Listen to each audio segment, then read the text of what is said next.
දැන් මෙන්න මේ ඇල්ටෝ එක දවස් 4යි මේ මල්ලි අරගෙන මේ මල්ලිගේ පළවෙනි වාහනේ. දැන් බලන්න මේක තනිකර ඇක්සිඩන්ට්. ඒ කියන්නේ වාහනේ ගන්න දෙයක් නැහැ. කපලා කොටලා මේ ස්ටැබිලයිසර් බාර් එක පාස්සලා දික් කළා. ඒතර කුඩු වෙන වැඩිච වාහනක් තමයි මේ විකුණලා තියෙන්නේ. මිනිස්සුන්ට මේවා දාන්නේ අපිට මේ ඔයිල් ලීක් views ගන්න අරවට මේවට නෙමෙයි මේ මිනිස්සු මෙහෙම බලු වැඩ කරන්න එපා කියන තමයි මේ දාන්නේ. මේවන් කන් ඇද වෙලා දිරලා තනිකර කැට්ලෝයේ තට්ටු. එතකොට මේවා පේන්ට් කරලා නැහැ හරියට වැඩේ ඇදලා වැඩේ කරලා නැහැ. මේ බලන්න මේ කෑලි කපලා ප්ලාන්ට් එකෙන් වැල්ඩින් ප්ලාන්ට් එකෙන් ගහලා තියෙන්නේ.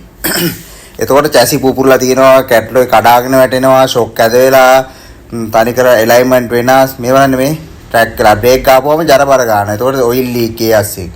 තනිකර මේ වගේ බලුවට දැන් මේ වාහනේ ගන්න මේ බලන්න කෙනෙක් ඒ මල්ලි අරගෙන ගිහිල්ලා තියෙනවා. මං හිතන්නේ එක්කෝ ඌට මේ සම්බන්ධ දැනුමක් නැහැ නැත්නම් ඌට විකුණුප එක ලක්ෂයක් හරි කීයක් හරි දීලා මේ වගේ නැත්නම් මේක මං කලින් වීඩියෝ එකක් දාලා තිනවා කොන්දක් තියෙන කෙනා යටරින් කරන් නැමිට බලනවනේ වාහනයක් ගද්දි.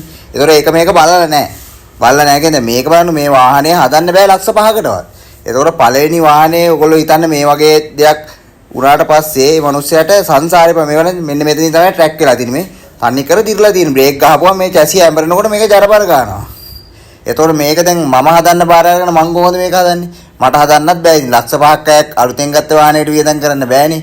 මේ වගේ මේ වාහනයක් ගද්දි අනිවාර්යෙන් බලලා ගන්න. නැත්තම් මේ වගේ සත්තුත් ලංකාවේ ඉන්නවා. ඒ වගේ වාහනයකට කර තියන්න උනොත් ජීවිතේම ඉවරයි.